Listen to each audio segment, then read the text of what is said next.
You heard earlier what other American foreign policy experts thought of the much-anticipated Trump-Putin powwow. But what did the other side think? What did Russia's top minds in world affairs have to say? Well, we're about to find out. Joining me now is Sergei Karagarov. He is the Dean of the School of International Economics and Foreign Affairs at Russia's National Research University. He has advised President Putin himself. Pleasure to have you, Sergei. What did you make of the meeting?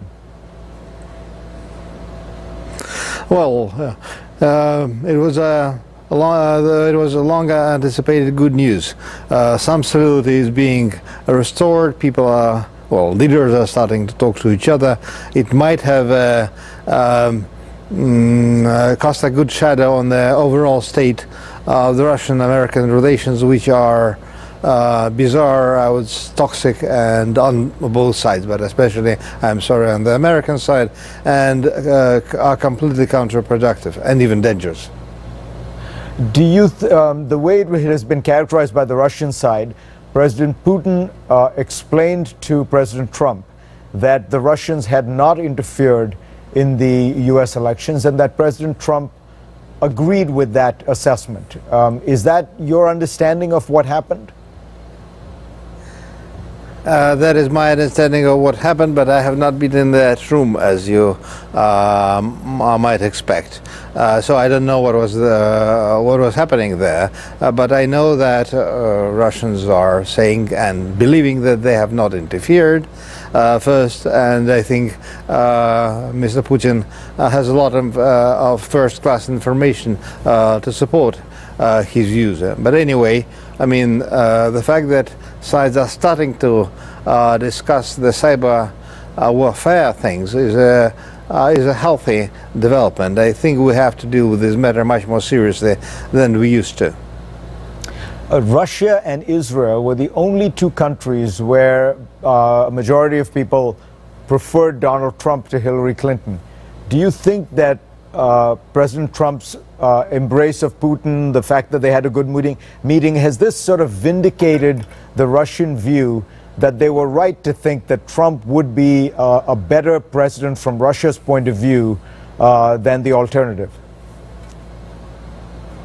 I don't think that there was a real support for Mr. Trump, and I don't think there is a deep support for Mr. Trump even now, because we all know that he's handicapped by this kinky inside struggle which you have in your country, which undermines your position in the world and your prestige.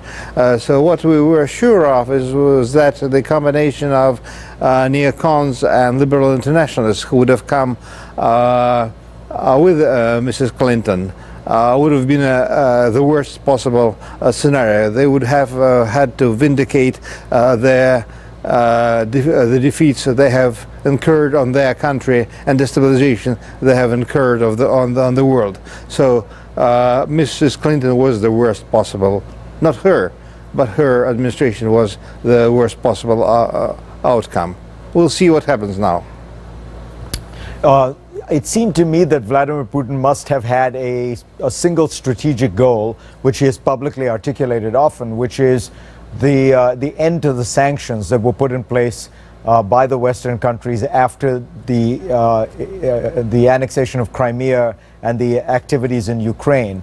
Do you think that Donald Trump's tweet this morning, in which he said, "I cannot move on sanctions unless the Russians move on Ukraine," was that disappointing? Do you think that there was hope that Donald Trump would in some way both relax the American sanctions, but more importantly, allow the Europeans to relax theirs, which is, of course, the crucial issue for Russia? There are many people in my country who believe the sanctions are useful.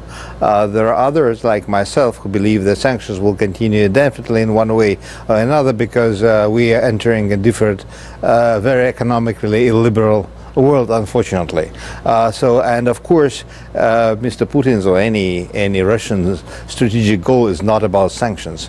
We want the world to be more secure. We want to avoid a war, and we want to restore Russia, which we have partially. We have restored our might, and now we will have to restore our economy to become a full-fledged great power.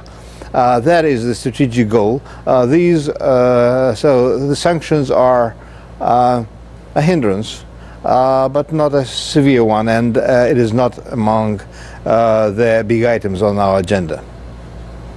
And briefly, Sergei, finally, do you think Putin left this summit a happy man? Mr. Putin is a happy man. He has been winning, and he believes that he is morally and intellectually right, but he is clever enough, and I applaud him for hiding that. He is very correct, very forthcoming, and I think he wishes good relations with the United States. I'm a happy man after this meeting because I believe that our relations were very dangerous. Putin is winning. Pleasure to have you on, Sergei Karaganov. Next on